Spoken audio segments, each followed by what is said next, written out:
can answer open questions on the topic. Pupils meet all objectives and know what they are. Okay, and they are more important to you as a teacher to create good learning than any of these? I think reflective. I'm not just saying that because I wrote it. We've got reflective, we've got collaborative, we've got ability to recall and explain via learning, passion, learners can discuss outside concepts, students demonstrate understanding, applying skills based on models, evaluating what has been learned. I think some of those are covered Yeah. in these, a lot of what you mentioned, I think is part of. So is everyone happy with those 5? Yeah. Can you now rank them please from the top to the bottom, the most important in a good learning environment to the least out of those 5? I would say the top is engaged. Yeah, you have to have them engaged first, don't you? Yeah, I think Otherwise that's the nothing main. else can happen.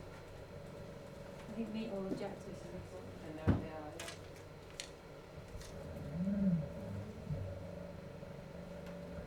These ones, they're not the same. responsive. I think No, that's asking questions and that's answering questions. assessing your own work, I think, is important because you can't assess your own work unless you know what's going on and you've been engaged in it and you've actually reflected it. So Because I They're put very that minute, similar, aren't they? I put that afterwards because it's an important part of that is returning to your objectives and saying, Yeah, have I that's achieved what this? I've done, That's yeah. part of your assessment. Asking or answering. I think asking. Yeah, because you need to have the knowledge in order to ask Asking more is better than questions. Yeah. It shows they're engaged as well. They Yeah. want to know more. Okay, we all happy? So can you read out your order please? What does good learning look like in your lesson? Top 1. Most engaged in the learning. Pupils meet all objectives, know what they are. 3rd, assessing own work. 4th, responsive and asking questions.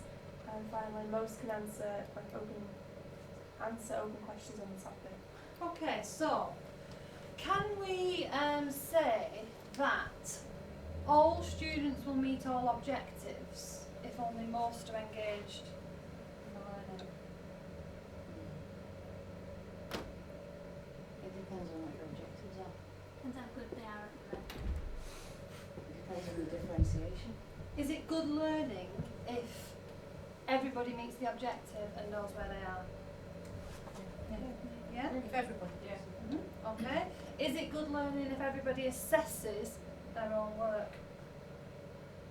Yeah. Yeah? Do they need to assess other people's work for it to be a good learning environment? Yeah. Why?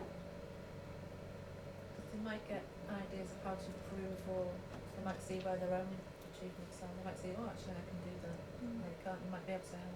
So is it useful to be comparing? Because Work. they create good competition among them. Okay. Actually, you ask me that. You go Yeah. into the danger zone then. You start comparing students to each other. Do you think? It can be. There's a lot of research against it in the AFL. Really? So you wouldn't do it? Not openly comparing, oh look what they've done there and hey, look what you've done, you're failing. How could you get around that then? How could you compare students' work without creating that environment? Well, you set up a lot of different options and a lot of different kind of success criteria, and you differentiate the outcomes, the outcomes that you've planned for, so that you already know your students, you already know that these ones are not going to be engaged for all of the lessons, so I'm going to have slightly different objectives for them because I want them to meet these success criteria. Whereas these are my G&T students, they're going to fly, I'm going to have to give them extra, but I'm going to have to do it in a way where they don't feel like they're being punished for being clever. You know what I mean? Okay, so what do we think about that? Do we think that students' work should not be compared? I reckon they should. I do mostly if I'm doing peer assessment, which I use loads, writing essays and stuff. I always get them to swap.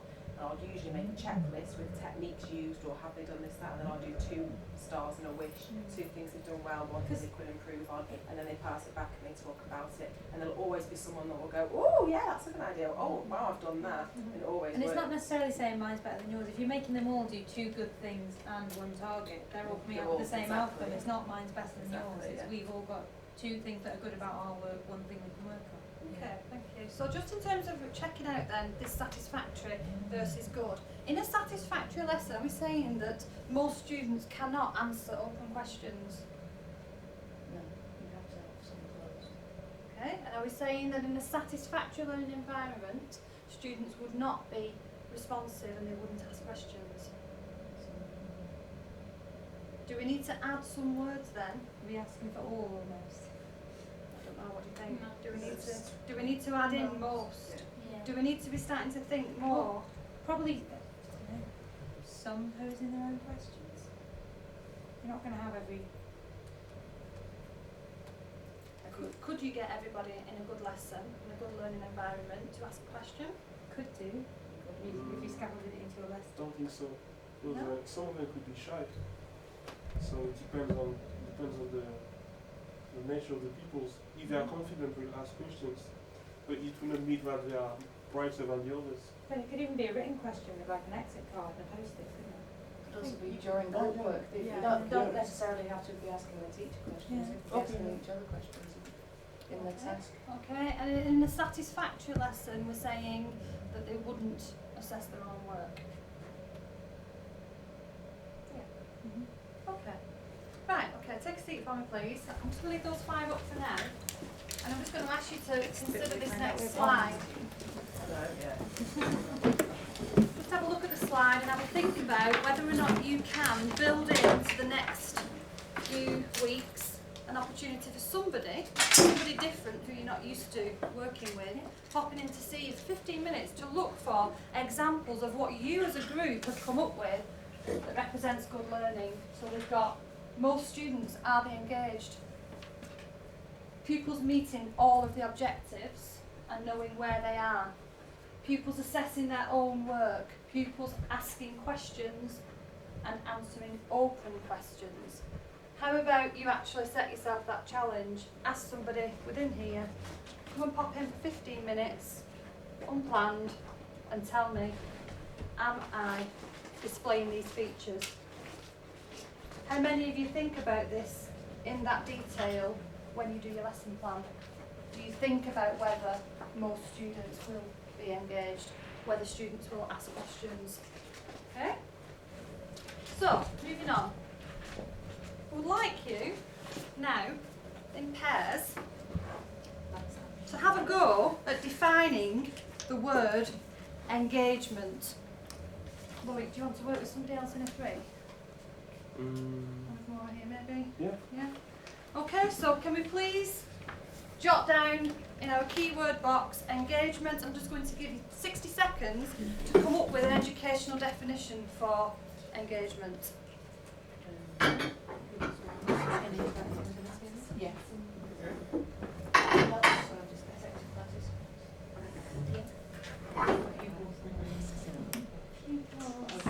In fact, I'm going to do 30 seconds.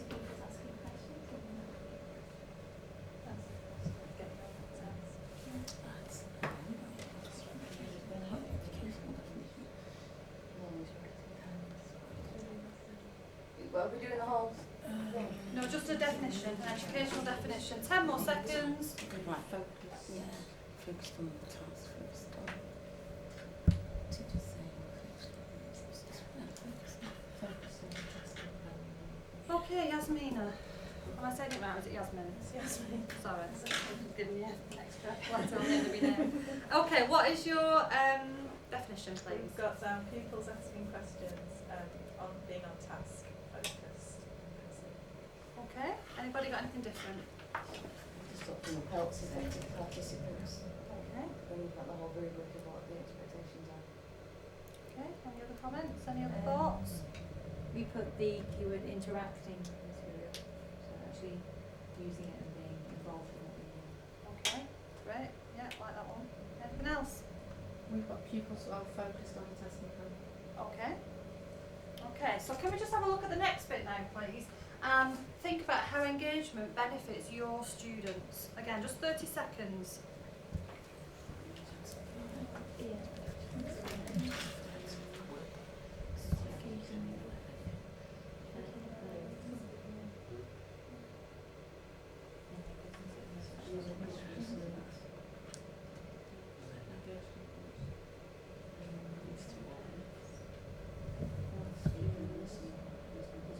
Okay, just 10 more seconds.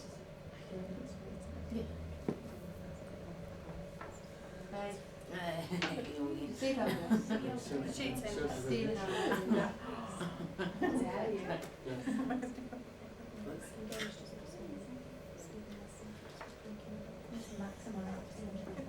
Claude, let's start with your pair then, please. How does engagement benefit your students? We said that it will provide a positive learning environment or experience even. Provides a positive learning experience. Anybody got anything to add to that? But maximising the potential of the lesson. Yeah, maximising potential, okay. Anything to add to that, Victoria? They're learning something new and they're developing new skills. Okay, learning something new. And Rowena? We've put down it's interactive learning using thinking, speaking and listening skills, but that gives you the opportunity to reflect more easily what the students might scope to reflect. Okay, so it's just using speaking and listening skills. No, it's a cumulative, so they've got an interactive, positive learning environment Okay. where they're able to use their thinking skills and the speaking and listening skills which are on our curriculum, and then it enables reflection later on when you want them to self or peer assess. Okay, okay, lovely. Can you give me a specific example of engagement, please? 30 seconds. Well, for you, but in French. So not allowing them to be passive observers. Trying to get the actual education to me is in French.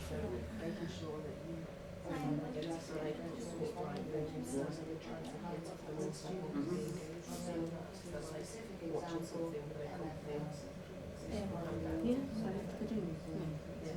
Ensure people are passive.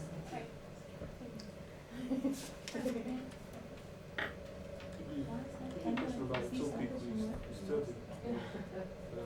Being the last, being a previous 10 lesson, seconds. just to know what you can remember.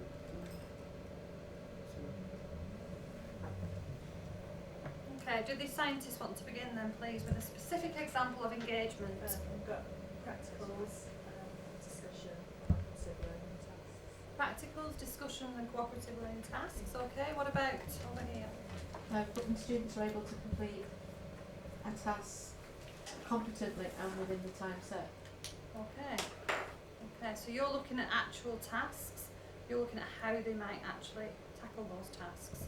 Bit of a difference there, and here? We went as well for an actual task, the idea of making sure that at all times your pupils aren't just passive observers, so if you have them watching something, make sure there's also something for them to film and to be making notes on as they're going. Okay, okay, and I suppose that fits in with how they might tackle something as well. And here? For an MFL lesson, responding and using the appropriate language. Okay.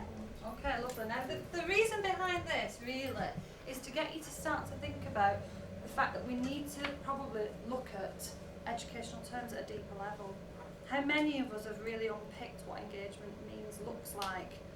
Okay, how many of us have looked at challenge, differentiation in detail and in depth? Tell me what's happening here.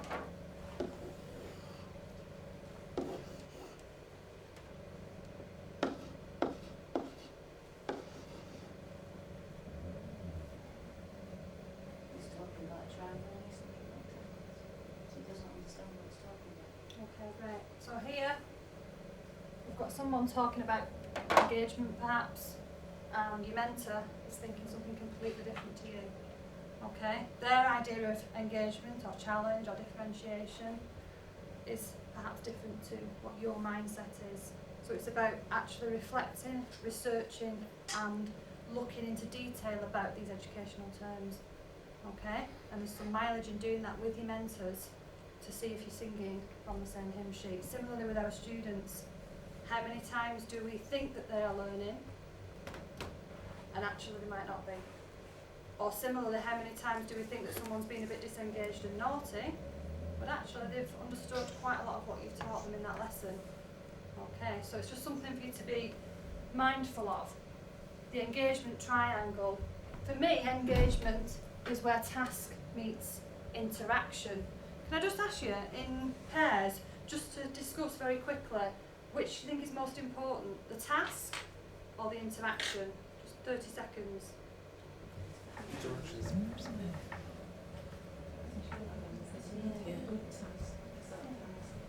I suppose the simplest Yeah. is with the correct amount of interaction.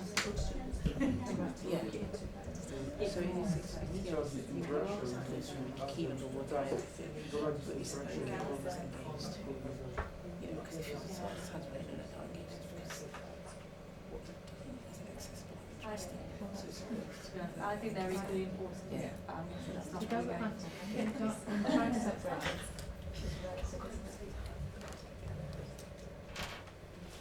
Okay, so what do people think? both. Interaction. We've got a both and we've got two Interactions. interactions and a third interaction. We say that they're go hand in hand. Yeah. Yeah, I mean my feeling is they do go hand in hand. However, if I had to say which is the most important, which was the question, I would say interaction, personally. And I think that we spend probably a little bit too long sharing ideas of tasks and not about what worked well in terms of the interaction. So you might, when you're speaking with your mentor, say, try this. And I do it myself and I make this mistake. You know, try this particular task, it works really well. What I'm not conveying is why it works well, what I've done with the task. Okay? So start to think more, I think, now about the interaction. Okay? What is going to make the students talk about the task, engage with the task? Okay? Because if it was all about the task, every learning experience would be of the same quality. Every time you gave that task, it would be absolutely the same. And we know that not to be the case. Okay, so start to talk with your mentors about, actually, what does good interaction look like and how do we achieve that? Okay, not necessarily the task, even though they do go hand in hand. Does that make sense? Okay. Right, I'm just going to give one person in each pair or group of three a few cards, just 3 cards. And I'm literally going to give you, again, I like my 30-second activities, so 30 seconds to describe what is on your card. Don't let your partner see it, okay? And if they get it, the card goes to them. Are we ready? Go. Speedy. Something I like think you have at the start of your lesson. What you have to do with for your lessons. It's the way in which Person. you teach. Really important to have. Okay. If you've got a task, it's better if rather than talking about it, you show them how to do it. No, like the really important thing. 10 seconds left. It's what you're doing right now while you're listening to me. Particular important terms, individual. You might have on the wall, never. Changing your lesson to meet. Okay, stop. Differentiation. Stop. What was that? Stop. Okay. How many did they get right? All? Excellent. Here? All? Oh. All? 2. 2. Yes. Oh, you're having a bit of trouble down at the front. Can you just now circulate your cards this way? Well, I'll do this one for you. Thank you. And somebody else now is having a go at describing. Okay, 30 seconds, go. Okay, what was Julie and I doing for our lessons? Pearsons? Between Watch. No, not copy. Compare. not Models. watch of us Modelling. Yay. Keywords. Okay. Without swearing you. 10 seconds left. You think back on it. Reflect. And this is where there's an assortment of activities. Assortment. No, Lots of varied tasks. Okay, stop. Right, again, just to get you to start thinking about the fact that sometimes what's in our mind is not necessarily in somebody else's, okay? So it's important to think about how we're going to put our message across, how are we going to explain keywords to a class. Do you ever do an activity like that that's quick, that's snappy, that gets them engaged? Okay, so it's just an idea for you. And now we're likely to get into 2 groups, I think. How many people have we got? Yeah, we'll have a group of 5 over here and a group of 4 over there. The task is on the board. Now, if I could have those cards back actually before we move on, so don't need to get confused with the other cards I'm going to bring out. Thank you. Thanks. So basically, I'm going to give you, each group, a pack of cards, and you're going to use these cards to create a teaching and learning model, okay, that you think would be suitable, okay, for, let's go for this school. And I want you to think about why, and I'm going to pick somebody at random after the 10 minutes to be prepared to present the model to the other group. Okay? Throughout the 10 minutes, I might just come and give you some other things other than cards, and you can perhaps use them if you like. Okay? So I have 5 over here. Do you want to move on these? What do you want to use? However you want to work it, there you go. Just go there. For these.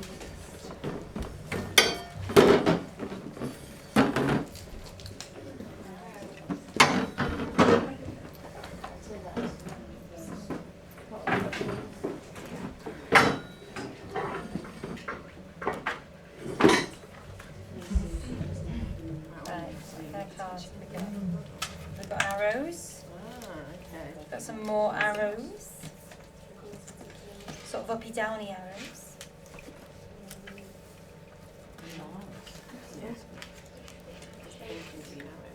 They're arrows like that and they're uppy downy ones.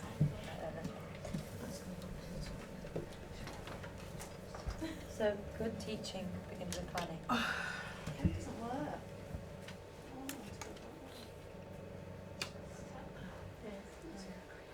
Pedagogy though. Pedagogy, that planning. So we study our theory, now we're going into practice. Thinking. Is that good I don't know. Or is that us thinking or them thinking? Well, we'll get something in there, I'll decide. Objectives. Variety. I go for objectives. Because I always think, what am I trying to get them to there? Differentiation of That's what I would, yeah. So you do, Like there, you do your plan, you get your objectives and then Then you you differentiate. arrows though to say that it's up there, but it's also coming into lesson as well. Oh yeah, the arrows. Yeah, but with the differentiation as well, you differentiate your objectives, wouldn't you, sometimes? Yeah. So that would, We could have an arrow between that. a double ender.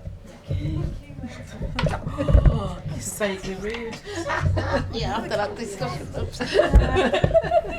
What was that? With what? I feel like I'm sat with nice CD. Alright. Oh, when you spend enough time with it. Right. Ooh. That's right. Look at these, yeah? Nothing. It's Just for us to write on in a minute. anything. Okay, so that's like, I don't know why I did that, because I'm saying it's like, you have to, Evaluation might feed into your planning.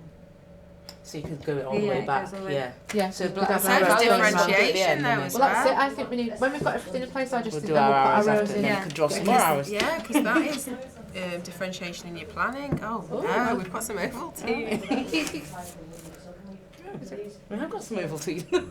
Whatever that is. Right, okay. Did you think it had something exciting in it? Sweet. Perhaps we need to do a lesson on that. I think that was exactly the. okay. Keywords. Right, I'm going to put that there for now. Keywords. Challenging On keywords. Right, okay. No, please don't go there. What's the You variety? need a variety in there. That's You the need big loss pace. there. Probably at the start I would have done it as well. Quick pace. Well, pace is something you need all the way through though. You do, but I think to get Well, it's important. maybe if we We go can like have it that, up the top, but bringing it down. But I think it's important at the start. because you've got Variety to get and the- pace, Yeah, I it would is. have sort of interacting with each Right, other. okay, like that. So, like that. Ooh. And we could do some Yeah, arrows so 'cause they go all the would, way. they would sort of go hand in Where's hand. this going? What is it? Keywords. I think earlier on, because After your objectives. Yeah, true. No. Maybe something we do. you think of that as like if you're recalling things you've learned, and Yeah, but yeah, it can you go could go in the plenary everywhere. though as well, couldn't it? Should have started to go here. Questioning. Well, we're talking about planning. Differentiating is part of your planning Differentiation is process. planning. Oh, Starts right, when right, you're right, actually right, right, teaching, right, isn't okay, it? okay, I'm with you. But then you're going to reflect upon, sorry Sarah, the end of your planning Yeah, and the end of reflection. your lesson as well. Well, then we could put reflection where we've initially, and then we can do some more arrows to bring it. Yeah. An assessment can happen at any point during the lesson. That's kind of Yeah. plenary. Yeah. Yeah, So, And modelling Have and at peer the side. observation can as well, questioning can happen at any stage throughout, as well. thinking. Throughout. Engagements throughout. Oh, Put them all. and Yeah, I modelling. In fact, the start, well, the starter would go up, Yeah. wouldn't it? Challenge. You might Well, come I don't know. further along. Part of the circle, but also. Yeah, Where you increase the challenge. Yeah, as it goes along. So like that. I think afterwards. Yeah, I do. Because you're increasing the challenge. If we put an arrow like that, coming away from it to Where's show that reflection going? It can go from planning. we're increasing the All the way, challenge. isn't All the it? way Planning, round. yeah. Be Be very precise with this. Yes. And then of course evaluation. Oh, hang on, we've got to put the calculator in the 14. Got what? What are we doing with these? Yeah, she's telling us about it. Yeah, and then of course evaluation can go all the way back round to the start. Yeah, because it can go to your plan, 'Cause- you evaluate your planning. Obviously don't need so many. Is that arrow meant to be differentiation And to, they all kind of. No, I don't think Or is it just Maybe there? just kind of got knocked. I guess, for variety? Got everything in there. Do you know, as well though, thinking, I'm still not sure if that's us thinking or them or both, because thinking, you need to be thinking up here when you're planning and how you're bringing your pedagogy into the planning and how you're getting your objectives, so we would be doing a lot of thinking at that So stage. you want to link. Right, another one. Well, if you want. put that there. Oh! Maybe that's what it is. Yeah, of course they We've are. got to add Of more course they things. are. That then can go like that because we question as well, Mm. and even peer observation, observing other people's Because tactics. as well, because if you do, in saying your plenaries, you're repeatedly questioning and checking and understanding, that knowledge can then inform your planning because it tells you whether you need to revisit things and stuff. So.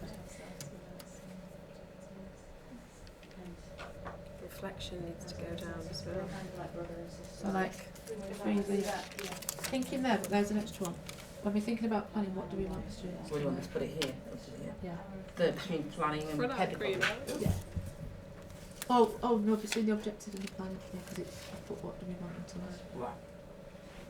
I'm trying to put reflection all the way down here as well. Yeah, that Should we write another one? Yeah. Self-reflection. Yeah, write That's another more one. specific, isn't it? is done with you. Yeah, she's written another one. With your green arrows. Ah, thanks. You've got to explain it. Right. Explain. Based on your discussion with the observation, assessment, reflection. Very complex. Right, okay. Yeah. Yours is much more aesthetically pleasing than ours. Oh, hello. We changed Right, colours, so this is our spaces in the planning middle. stage. Pedagogy, which is then going to influence your planning. So you're going to think about your pedagogy and start doing your planning.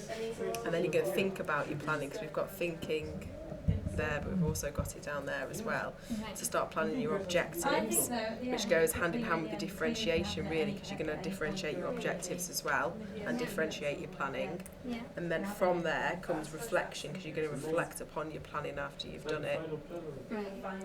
Keywords goes hand in hand as well with your objectives and your differentiation for different keywords for different sort of abilities.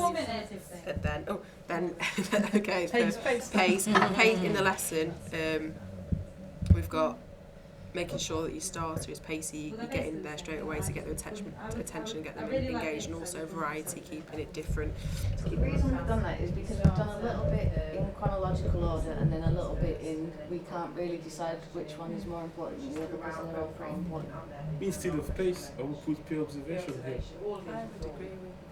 No, because I wouldn't put peer observation as the central point because No, They- not they- the central point, I mean. yeah, but that's the central point, isn't it? That's the middle of the circle. If you don't keep pace of your lesson and you spend too much time on peer observation, you're not going to have any time to make sure that they're engaged and or that you can model what About it is, peer as what well. you can do those things. Challenge we thought came after all of that sort of thing, and then evaluation at the end. Then we've got self-reflection at the end to reflect upon their learning, your practice, all that kind of stuff. What have I missed out? Who's evaluating then? Is that you or the student? That's both. It's both. Is that what we said? Because we put that into, because that would be like the students and us, but then that's just reflecting on all and it's in our plan. So that as well as part of. With your case, you have to go I love these arrows. where they're really engaged. Like, you know, self sort of like assessment through evaluation, so peer assessment, self-assessment, evaluating your work. We're kind of assuming that. Excuse me. I don't know. Yeah, I'm supposed to tell you how I would make Oh, okay, how would you make it better? You don't know. Good, that's good. Go on. Right, okay. The way that we did it was we put all this into like a big circle in the middle because it would happen more than once in the lesson. Oh, okay. Rather than it just being sort of one statement, you know. So you would continually, we put pace in the middle of that because it's important for your pace for everything to keep going round. Yeah. Okay, thank you. Right, could we all come to this side, please? And Gail, would you like to present then the model to this group over here for us, please?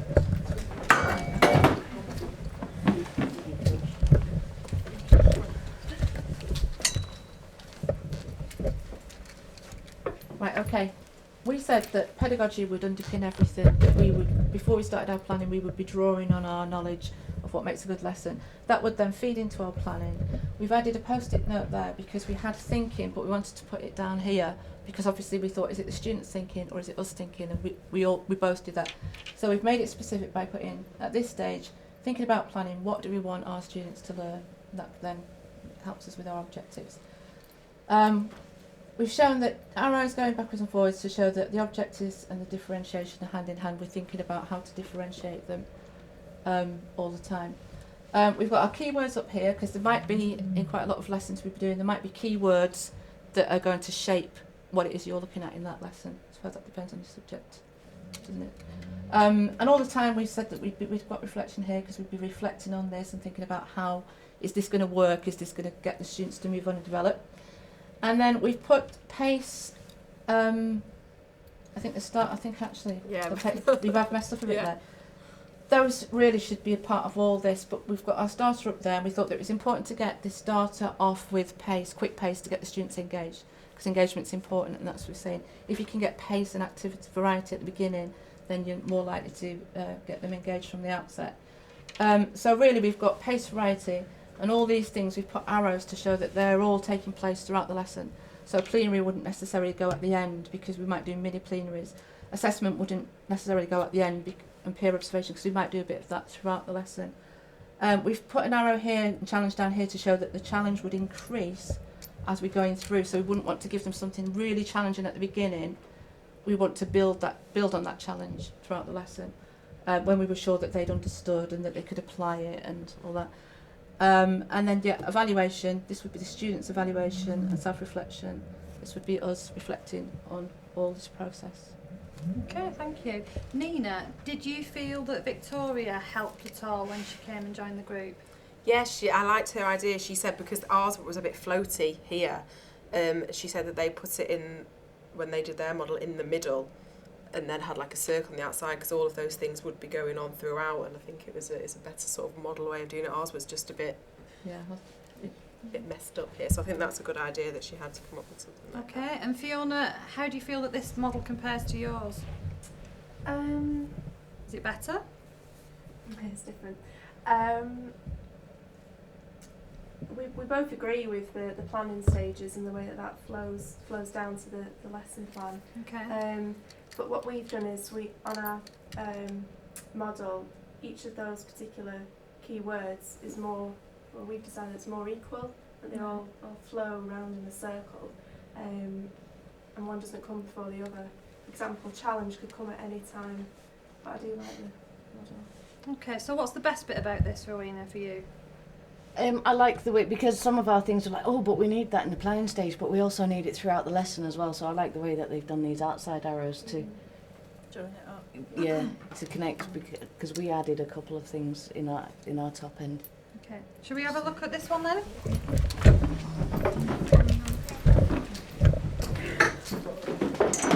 Yasmin, do you want to present it then, please?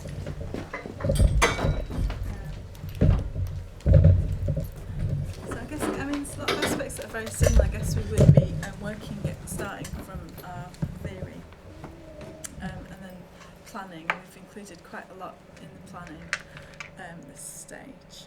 Assessment, what was the other one? Modelling. And modelling. So to include that in the planning stage, preparation for the lesson, and then it is a bit more linear, I guess. It goes into the objectives and the starting point of the lesson, and this is really what we were talking about, it being much more fluid, all these things following on from one another and also feeding into one another. So many aspects of it, assessment throughout, evaluation throughout, thinking, questioning, and all quite interchangeable. We couldn't quite agree. We put pace in the middle, but we couldn't quite agree on whether that. I mean, the way it looks at the moment is that that's kind of the central point of the lesson, but we didn't all agree whether that was necessarily true, and that pace really does feed into all these other things. I guess we couldn't really think more about what the central point of a lesson would be, and then we've ended with a plenary. Okay, so how do you think you might have been able to use any of the objects? We didn't. I thought you were preparing these for the next something task. else. Really? Yeah. Okay. Oh, I forgot that you said that we were doing that. Notes. You used the post-it notes. Yeah, do you think you could have used anything else? I could have held the umbrella and looked good. We completely ignored you. We were I engrossed. think the Teddy in the good middle. teacher is the satisfaction at the end when you've delivered a good lesson with all these things. Yeah, okay. Anything else that you want to comment on in terms of any of the other objects? The glue would stick all this together. What about the Ovaltine? know, the Ovaltine. What could that represent? Being able to turn off. Yeah, there's always going to be How the something lesson's going gonna be on. Something will Yeah. challenge you, and you need to think about how that would fit into your Yeah. model. Yeah, excellent. It could be rewards, chocolate. Does that fit in? Just rewards in general. Cutting things up, changing things. Umbrella, kind of enveloping like you did here with your circle. Basically what I'm trying to get at is start to think a bit more outside the box. I think we find as adults, don't we, we're kind of pigeonholed into a certain way of thinking, and we get thrown something different. How do we handle it? Our students are being thrown things, aren't they, every day by us? How are they going to interpret it, and how can we make them use what's given to them and apply it in the best way? Okay. There's no connection between planning and lesson. Yeah, being creative there. So which model do you prefer as a group, and why? I like aspects of both. This one looks more orderly. Yeah. I think ours doesn't look. But the only thing I think it's lovely actually.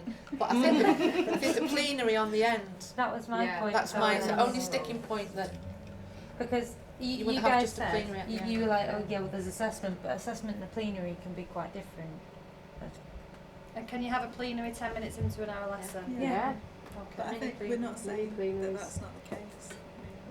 We stayed within the box and said it says plenary, not mini plenaries. So, Yeah. so we, Have a post-it note with plenary Yeah. in the circle. yeah. Okay. We did, there it is. All right, well, let's move on, please. Thank you very much for your help there and your input. Just to finish off then, a few questions and a few points really for us to be thinking about. Obviously, the aim of this session, as I said at the start, was to actually look at learning from two perspectives, our own personal learning, which I'm going to focus on now as we end the session, and then the learning of our students. Okay? So, how often do you discuss learning with the students? Have a look on the slide. Is this something that you think about, discuss with them? Is there any mileage in doing this? I'm not going to read off the slides, I'm just going to give you them for a little bit of food for thought.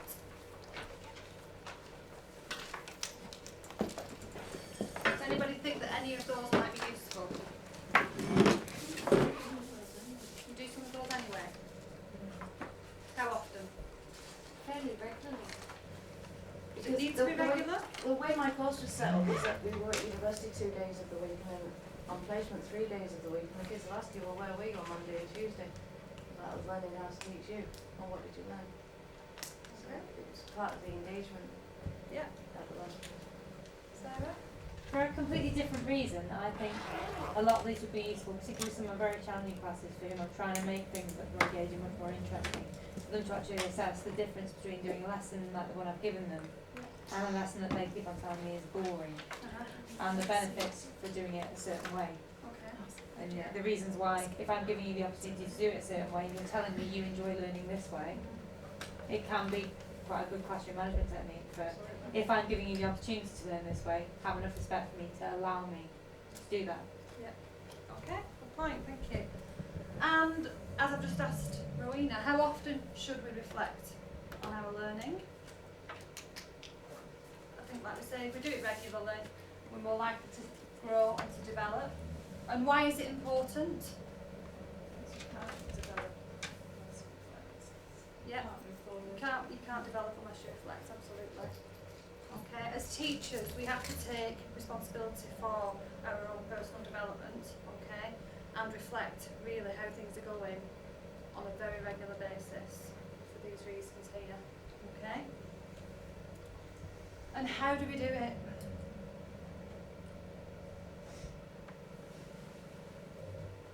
During lessons, you're constantly reflecting when you're at our stage of learning, because it's like, oh, this one's a lead balloon, shall I stick with it or shall I move on? And what's the And answer to that question? Shall we stick with it or shall we move on? Depends on how important it is for the, if you're teaching to test maybe. Yeah. You have to reflect on it at the time, Do we don't feel you? confident enough to change our plan within a lesson? I think some things, if they need to be abandoned, Yeah.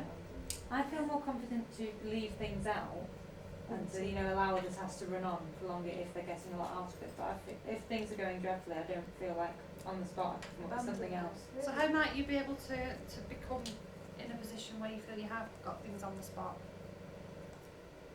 For me, it would have to be sort of part of the planning process to have a backup to evaluate whether I think things are going to work positively or not, and then to have a backup plan already in storage. Yeah. And I've done that with class teachers and said, I'm thinking of doing this, give me your advice first, how do you think it'll go? Okay. Seeking the advice for the people. And in that case, I do have something up my sleeve in case. Absolutely, and I think if you can have a box of tricks, in your mind, or even a physical box with things in there like traffic light cards, or in modern foreign languages, for example, we throw the soft toy around quite a lot to the students and just break things up a little bit, have a ball, have something that's going to change the dynamics of the lesson. Consider changing your room layout frequently, okay, so that the kids are constantly being challenged and their sense of curiosity is being stimulated. Okay. I also think that it has to do with the relationship you build with the pupils. For a more experienced teacher, it would be easier because he knows what could work with the class. Definitely. For someone who just begins, it will be harder. Absolutely, yeah. Because you want to be stuck on your lesson plans and just to follow the different tasks you prepare. Yeah, you're right, and I think it comes with time and, like I say, experience and confidence as well. So obviously we've just been talking about whether or not we should change our practice right there within a lesson, and that's having the capacity to reflect actually whilst doing something rather than just after you've done something. And I think as trainees we tend to reflect a lot after, but now as you're getting more involved in your placement, try and start to think actually on the job. Real reflective practice obviously needs to be taking place with somebody else, because otherwise your own mind just gets absolutely full of these thoughts, and sometimes you don't know where to begin, where to go with it. So once you've jotted down your ideas, go and see somebody, talk to somebody, whether it be each other, whether it be your mentor. Okay. For me personally, reflecting on my practice is really important. I do reflect every day. In every lesson I make that mental note of what is going well and what's not going well, and I keep a journal, and I've done that now for 12 years. Okay, so I do think there's a lot of, I think it's really useful to write it down and keep it and go back to it, because the amount of times I have forgotten certain things that worked well, and if I go back to my journal I'll see examples and it just spices things up again, because you get stuck and you do the same things lesson after lesson after lesson and you forget, what you were doing 3 years ago or 3 months ago or 3 weeks ago that actually that particular class enjoyed. So it's a continual process for me. Okay. Just some useful ideas. You might want to put down the date of something that you did, why you did it, what you learned from it, how you're going to use it, and what you want to do, the support you might need to get there. What's your success criteria? We talked to the students about it. What's your own personal success criteria for the rest of Block B? You've got your targets. Is there anything else you need to add? You need to review those targets. Okay. And finally, you might want to consider using the GROW model. Having your goals, but being realistic. Think about where you're at now with that goal, what's happening and why in your lessons, or in your organisation in terms of your assignments. And think about your options. What could be done? How can you change it? How can you shake it up? How can you work smarter? How can you improve your performance? And what will you need to do to achieve that? So actually come up with some next steps. And I've just got for you to take away some ideas for generating better learning. Okay, so I'll give each of you a copy of that. I'd like to say thank you for staying for just over an hour. And if anybody would like to meet with me to discuss this CPD in any more detail, there's obviously lots more we could have gone into, but I wanted to try and keep it within the hour.